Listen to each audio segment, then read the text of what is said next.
आशा एको चरण की, सुन बेनती प्रभु मोरा।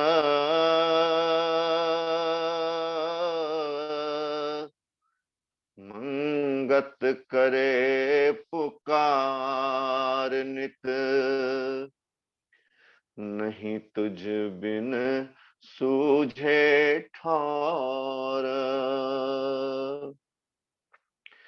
आशाए को चरण की, सुन बेनती प्रभु मोरा।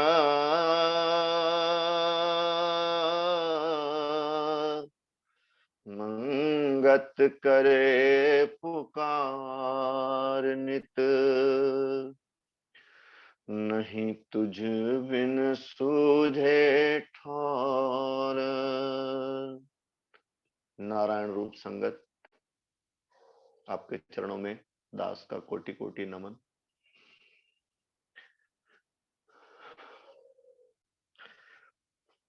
आज का विचार, जिसका आधार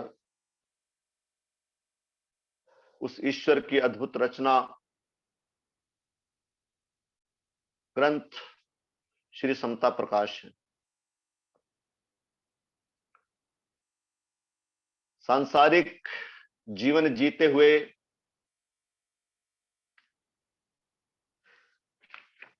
विभिन्न प्रकार की रचनाएं, कविताएं हम लोग सुनते हैं। अलग अलग विषयों पर संबंधित अलग अलग रचनाओं को सुनने समझने का हमें जीवन में अवसर मिलता है।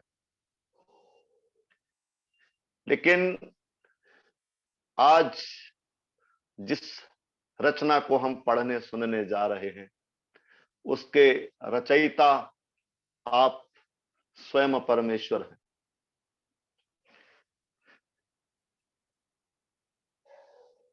जो रचना ईश्वर द्वारा रचित है, निश्चित रूप से वो कल्याणकारी होगी, ऐसा मेरा दृढ़ विश्वास होना ही चाहिए। इतनी योग्यता हमारी नहीं कि हम ग्रंथ श्री समता प्रकाश का विवेचन कर सकें, उसको अर्थ दे सकें, क्योंकि अधिकतम भाग इसमें सत्पुरुष की आंतरिक स्थिति का वर्णन है। मेरा समर्पण, मेरा यह विश्वास, जितना भी मैं समझ सकूं, इस विश्वास को मेरे पुख्ता होना परम आवश्यक है कि इस ग्रंथ में लिखी हर पंक्ति मेरे कल्याण का कारक है और वो सत्य है। कोई बात, कोई विचार समझ ना आए तो इसका अर्थ कि मैं अभी इस योग्य नहीं हुआ कि मैं इस ईश्वर की रचना को समझ सकूं। इसका अर्थ मुझे अभी और चिंतन और मनन की आवश्यकता है। गुरुदेव शब्द संख्या 1392 में हमें क्या सिखाना चाह रहे हैं? प्रेमियों, गुरुदेव एक बात बार बार कहते थे कि प्रेमी, गहरी विचार करो। यानी जब मैं सत्संग श्रवण करूं तो मेरा निश्चित रूप से सारा ध्यान मेरी तारतम्यता वक्ता की वाणी के साथ होनी चाहिए। मैं ध्यान से श्रवण करूं। शास्त्रों का अध्ययन, उसकी रुचि मुझे होनी ही चाहिए। इन दोनों बातों के सिवा एक मेरी जो सबसे बड़ी कमजोरी प्रेमियों, सत्संग श्रवण का अर्थ यही होता है कि हम अपने दोषों पर विचार कर सकें, उसका निवारण कर सकें। इसी हेतु ये सत्संग आयोजित किए जाते हैं।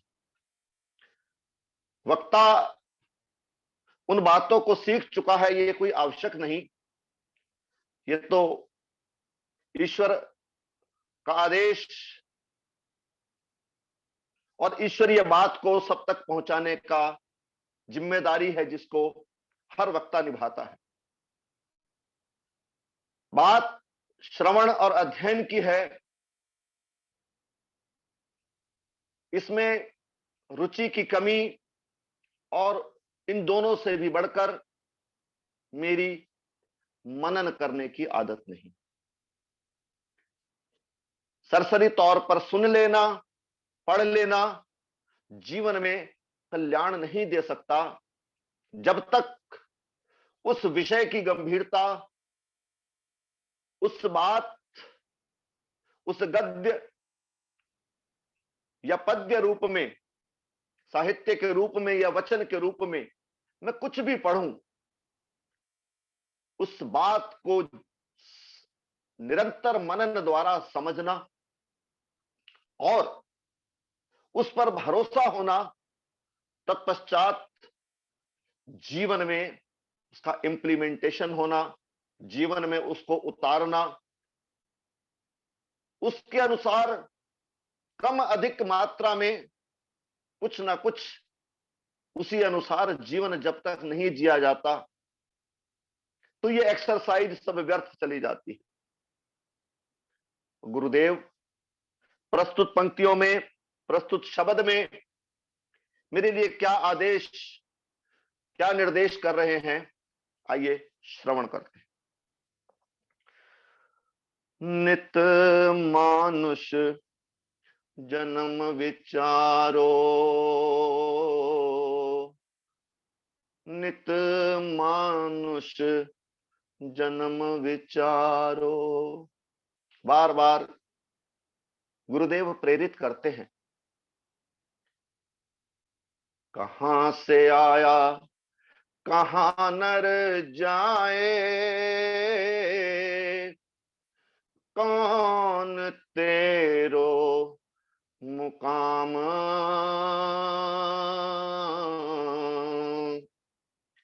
मंगत सार विचारना, मानुष जन्म का काम। कितने स्पष्ट शब्दों में गुरुदेव कह रहे, तू स्वयं को पहचान, तू वास्तव में है कौन, तू कहां से आया, तेरा इस जीवन, इस मानुष चोले को ग्रहण करने का वास्तविक उद्देश्य क्या था, इस बात पे गहरी गौर कर। इस देह को छोड़कर तू बाद में कहां चला जाएगा, इस पर विचार कर। ये मानुष चोला अपने जीवन पर गहरी गौर करने के लिए मिला है। ये विवेक, ये बुद्धि, ये समझने की क्षमता केवल और केवल मानुष देह को ही मिली है, कि मैं समझ सकूं कि मैं किस कारण इस जग में आया। सारा जीवन मेरा, कहने को तो हर व्यक्ति को लगता है कि वो बुद्धिमान है। मुझे लगता है कि मैंने जीवन में बहुत धन संपदा एकत्रित की, मेरा समाज में रुतबा, मेरा प्रभाव बहुत अच्छा है। लेकिन वास्तविकता क्या है? मैं अभी तो ये भी नहीं जान पाया कि मैं वास्तव में हूं कौन। मेरा इस जीवन का उद्देश्य क्या है? मैंने अपनी मंजिल पर किस प्रकार से पहुंचना है? किन किस तरह के कामों को कर कर मैं उस लक्ष्य तक पहुंच सकूंगा? अभी मैं अंधेरे में ही हाथ पांव मार रहा। और रही सही कसर,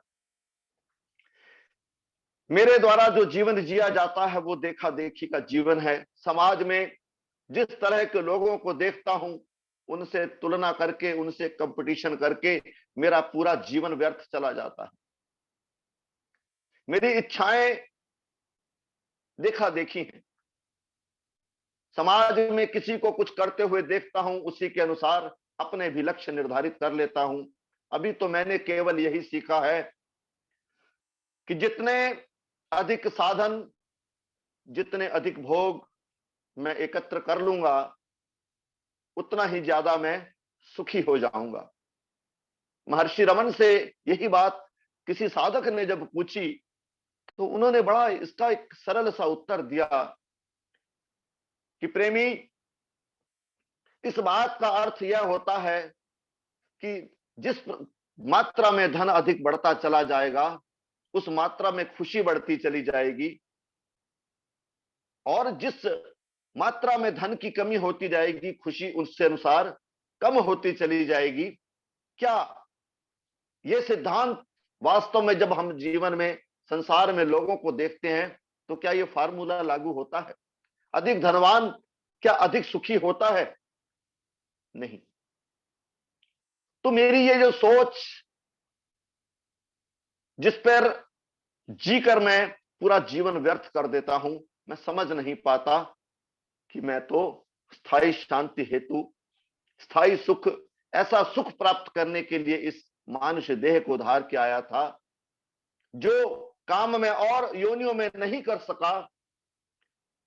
इस देह में आकर मुझे वो कार्य, महाकार्य करना था, ईश्वर को प्राप्त करना था, मैं वो नहीं कर पाया। और सबसे बड़ा भ्रम, समाज में मैं धर्म का स्वरूप नहीं समझ सकता। संसार में जब देखता हूं, हिंदू, मुस्लिम, सिख, ईसाई, भिन्न भिन्न मत मतांतरों को जब देखता हूं, उनके बीच में होने वाले द्वंद्वों को देखता हूं, तो मैं और भ्रमित हो जाता हूं। धर्म वास्तव में क्या है, ये मैं समझ ही नहीं पाता। और बुनियादी रूप से धर्म एक कला है, जबकि वास्तव में धर्म एक कला है। कैसे जिया जाए, कैसे मारा जाए, कैसे जीते हुए आनंद मनाया जाए, कैसे आनंद से मृत्यु को गले लगाया जाए, और कैसे अपने पूरे जीवन को, जिसमें मृत्यु भी सम्मिलित है, एक उत्सव बनाया जाए। धर्म का बाइबिल, गीता अथवा कुरान से लेना देना नहीं है। धर्म में तो करने को कुछ ऐसी चीज होती है जो अस्तित्व में एक रासायनिक रूपांतरण कर देती है। इसलिए जब कभी तुम किसी प्रमाणिक धार्मिक व्यक्ति को पाओगे, तुम उसे हिंदू, मुसलमान, ईसाई या यहूदी जैसा नहीं पाओगे। तुम उसमें प्रामाणिक रूप से कुछ अज्ञात गुणों की खुशबू पाओगे, जो उसे परिभाषित करती है। जो वास्तविक धर्म को अपनाने वाला व्यक्ति है, वो महागुणों को धारण किए हुए होता है। निष्कामता उस व्यक्ति के अंदर होती है, निर्माणता को वो धारण किए हुए होता है, परोपकार उसके रग रग में होता है। ऐसा व्यक्ति वो निश्चल होता है। तो बाहरी भेषांतर से हम धर्म को लेकर भ्रमित रहते हैं। एक बोध कथा गुरु नानक देव जी के जीवन की सुनते हैं। गुरु नानक के जीवन में एक बार ऐसा हुआ कि वह जिस नगर में गए, वहां मुसलमान, जैन, बौद्ध और हिंदुओं के अनेक संत थे। जब इतने अधिक संत थे तो वहां बहुत विवाद भी थे, और एक नया सिद्ध वहां आ रहा था। इसलिए पुराने संतों ने आपस में सलाह की कि नानक जी को एक संदेश भिजवाया। लिखा, यहां का कार्य व्यापार पहले ही से ठीक नहीं है। यहां का कार्य व्यापार पहले ही से ठीक नहीं है, क्योंकि सुनने वाले लोग थोड़े से हैं और संत बहुत अधिक। आप कृपया कहीं और चले जाइए। उन्होंने यह भी विचार किया कि नानक के पास संदेश इस तरह भेजा जाए जिससे उन्हें बुरा भी ना लगे। उन्होंने उनके पास तेल से लबालब भरा हुआ एक प्याला भेजा जो बस छलकने के बिंदु पर था। नानक अपने शिष्यों के साथ एक वृक्ष के नीचे बैठे थे। वे लोग तेल से भरा प्याला लेकर आए। नानक ने उनकी ओर देखा और उनका संदेश समझ गए। उन्होंने बगल में उगा एक छोटा सा जंगली फूल तोड़ा और प्याले में डाल दिया। वह तेल के ऊपर तैरने लगा। प्याले से तेल बाहर ना छलका। नानक ने उन लोगों से कहा, वापस जाकर वह प्याला उन्हीं को दे दो जिन्होंने तुम लोगों को यहां मेरे पास भेजा है। उनके शिष्य उलझन में पड़ गए। आखिर गुपचुप कैसा संवाद हुआ? नानक ने स्पष्ट किया। उनके कहने का अर्थ था कि यहां बहुत अधिक संत पहले ही से हैं और अब किसी अन्य संत के लिए यहां जरा भी जगह नहीं है। किंतु एक धार्मिक व्यक्ति को किसी स्थान या अंतराल की जरूरत होती ही नहीं। यही मेरा उत्तर था। उन लोगों को मुझसे डरने की जरूरत नहीं है। मैं यहां ऐसे ही रहूंगा जैसे भरे प्याले के ऊपर वह फूल तैर रहा है। एक दिन यहां रहूंगा और कल ही चला जाऊंगा। यह है धार्मिकता। किसी के साथ ना कोई संघर्ष, ना कोई प्रतियोगिता, और ना कि प्रत्येक यहां बस कुछ क्षणों के लिए आया है। यह संसार एक सराय है जहां रात भर रुकना है और सुबह हमें प्रस्थान कर जाना है, ठीक फूलों की तरह। तो जो हम इस देह को धार कर संसार में ये जो संघर्ष धर्मों के बीच देखते हैं, इससे भी हम दिग्भ्रमित हो जाते हैं। वास्तविक धर्म सद्गुणों को धारण करना है। गुरुदेव क्या कह रहे हैं? सुकृत जन्म जगत में पाया, भाव भगत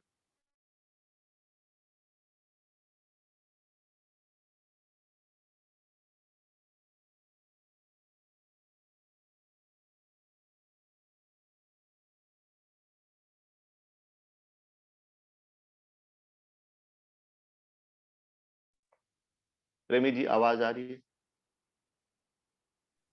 हाँ जी, आपकी आवाज आ रही है। सुकृत जन्म जगत में पाया, भाव भगत सतनाम लखाया। सब पाप कर्म होए छारो, नित मानुष जन्म विचारो। नित मानुष जन्म विचारो। यह जीवन इस हेतु मिला कि मैं अपने में सुधार कर सकूं। यह योग्यता ईश्वर ने और किसी योनि को नहीं दी, और किसी जीव के अंदर यह योग्यता नहीं कि वो अपने स्वभाव में परिवर्तन कर सके।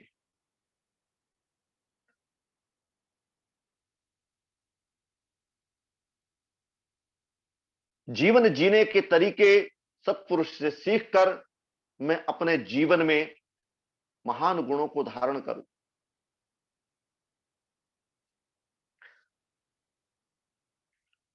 चतर बुद्धि से जीवन सोचो, पर उपकार की रसना लोचो। मिट जाए भरम अंधकारो, नित मानुष जन्म विचारो। नित मानुष जन्म विचारो। जब सांसारिक चतुराई की बात आती है, संसार में चतुर व्यक्ति वो कहलाता है जो कम प्रयासों में अधिक सफलता प्राप्त कर ले, कम लागत से अधिक लाभ प्राप्त कर ले, दूसरे की जेब से पैसा निकालकर अपनी जेब में कुशलता पूर्वक शिफ्ट कर ले, अपने सारे स्वार्थों को सिद्ध कर ले। ऐसे व्यक्ति को संसार में चतुर व्यक्ति कहा जाता है। और गुरुदेव चतुर बुद्धि से जीवन सोचो, गुरुदेव भी तो यही कहते हैं कि तू चतुरता तेरे जीवन में आए। सांसारिक चतुराई और आध्यात्मिक चतुराई में दिन और रात का अंतर है। इन दोनों में 36 का आंकड़ा है। सत्पुरुष इस बात को स्पष्ट करते हैं कि अगर तू जीवन में सुख चाहता है, शांति चाहता है, तो तू वही जिस वस्तु की तू चाहना रखता है उस वस्तु को तू बांटना सीख। यानी एक सत्पुरुष की नजर में एक आध्यात्मिक व्यक्ति का किस प्रकार होना चाहिए, उसको परोपकारी होना चाहिए। और संसार और करतार की रास्ते में कितना विरोधाभास कि वही व्यक्ति चतुर है जो जीवन में परोपकार को धारण करता है, निष्काम भाव से इस भाव के साथ दूसरों की सेवा करता है कि उसमें भी ईश्वर का वास है। तो ऐसी चतुराई तुम अपने जीवन में लाओ। इस प्रकार का संदेश गुरुदेव हम सबके लिए देते। औगन भरया ये मन दुखदाई, साची सीख नहीं हृदय ध्याई। चित धरे अधिक बकारो, नित मानुष जन्म विचारो। इस भाव के साथ कि मैं तो अवगुणों की खान हूं, मेरे अंदर दोष दूसरों से अधिक मात्रा में है और उनको दूर करने का मैं प्रयास करूं, ऐसी निर्माणता मेरे अंदर आवे। और परमात्मा की सच्ची सीख जो सतवचन वाणी के माध्यम से, समता विलास के माध्यम से जो सत्पुरुष ने मेरे जीवन को जीने की कला सिखाने के लिए जो प्रकट किए हैं, उस सच्ची सीख को मैं हृदय में बसाऊं, मैं अपने विकारों से दूर होने का प्रयत्न करूं, ऐसी मेरी कोशिश होनी चाहिए। आवागमन का संशय ना जाए, तीन ताप नित ही तपताई। बिन भगत न पाए पारो, नित मानुष जन्म विचारो। नित मानुष जन्म विचारो।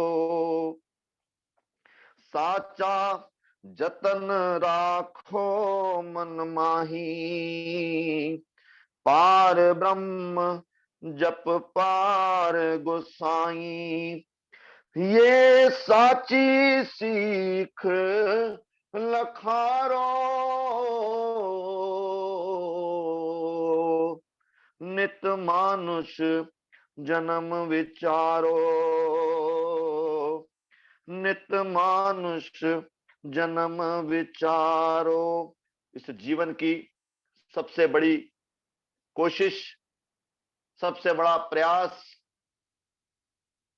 उस परम पिता परमेश्वर की आराधना करनी। ये सच्ची सीख, इस पे तू अमल कर।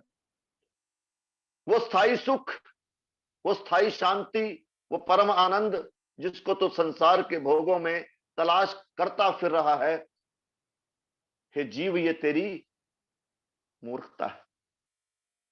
तू इस बात को आज सीख ले, कल सीख ले, या 10 जन्मों के बाद सीख लेना कि तेरा कल्याण ईश्वर आराधन से ही होना है। निष्काम भाव से उस प्रभु की आराधना करने से ही तेरे चित्त को शांति मिलेगी, तेरे चित्त को ठंडक मिलेगी। भरम अंधकार अधिक है मीता, बिन सिमरन ना होए पुनीता। ये निर्ना निश्चय धारो, नित मानुष जन्म विचारो, नित मानुष जन्म विचारो। तेरी पवित्रता, तेरे जीवन में से दोषों का निवारण शनह शनह सिर्फ और सिर्फ ईश्वर सिमरन से ही होना है। बिन सिमरन ना होए पुनीता। ये निर्णय दिया है गुरुदेव ने कि अगर तू पवित्र होना चाहे, सांसारिक दोषों से पवित्रता हासिल करनी होवे, तो तुझे उस ईश्वर का सिमरन करना है, उस नाम का सिमरन करना है। सरजनहार प्रभ पार गरामी, घट घट व्यापक अंतर्यामी। चित साची प्रीत विचारो, नित मानुष जन्म विचारो। हम अगर ध्यान से सोचें इस बात को कि अगर मेरा लक्ष्य वास्तव में ईश्वर प्राप्ति का है, तो जिस प्रकार मैं संसार में धन के चले जाने पर, किसी पारिवारिक सदस्य के चले जाने पर जितना विचलित होता हूं, क्या ईश्वर की प्राप्ति ना होने पर मैं उतना विचलित होता हूं? क्या वास्तव में मैंने अपने जीवन में उस ईश्वर के महत्व को वास्तव में समझा है? कहते हैं जिस वस्तु का जीवन में जितना अधिक महत्व होता है, उसकी उतनी अधिक याद आती है। अगर मुझे ये शिकायत है कि मुझे उस ईश्वर की याद नहीं आती या उससे मेरा प्रेम नहीं बन पा रहा है, तो निश्चित रूप से मैंने इस बात पर अभी तक मनन ही नहीं किया कि इस जीवन में उस ईश्वर का महत्व कितना है। सरब जिया की सेव कमाओ, प्रभु दाते को हृदय ध्याओ। ये जीवन जग सुखकारो, नित मानुष जन्म विचारो, नित मानुष जन्म विचारो। पल पल औध जाए दिन रैना, सतपुरुषों का सुन ये कहना। मंगत मिले चरण आधारो, नित मानुष जन्म विचारो, नित मानुष जन्म विचारो, अंतिम चेतावनी कि मुझसे कम उम्र के कितने व्यक्ति मेरे सामने ही इस संसार को छोड़ के चले गए। कौन सी सांस मेरी अंतिम सांस हो, इस जीवन का कुछ भरोसा नहीं। मौत को याद रखने वाला ही ईश्वर भक्ति कर सकता है, इस बात का हमें ध्यान रखना चाहिए। हर पल काल मेरे सर पर खड़ा है, इस धारणा को प्रबल करके अधिक प्रयास करके संकल्प में मेरे दृढ़ता हो, सत्पुरुषों के वचन में मेरा अनुराग हो, ईश्वर का सिमरन करता हुआ जितना अधिक समय ईश्वर भक्ति में खर्च करूंगा, अधिक सिमरन करूंगा, अधिक सेवा करूंगा, महागुणों को धारण करूंगा, अपने प्रयास में कमी नहीं आने दूंगा। जब इस प्रकार से जीवन जीने की कला सीखूंगा तो निश्चित रूप से मेरा कल्याण होगा। सत्पुरुष गुरुदेव महात्मा मंगत राम जी हम सब पर कृपा करें, ऐसे भाव हमारे हों कि हम अपना कल्याण कर सकें, उनकी आज्ञाओं का पालन कर सकें। ऐसी सद्बुद्धि ईश्वर मुझे दे। इन्हीं विचारों के साथ वाणी को विराम देता हूं। की हुई गलतियों के लिए क्षमा प्रार्थी हूं। ओम ब्रह्म सत्यम सर्वधा।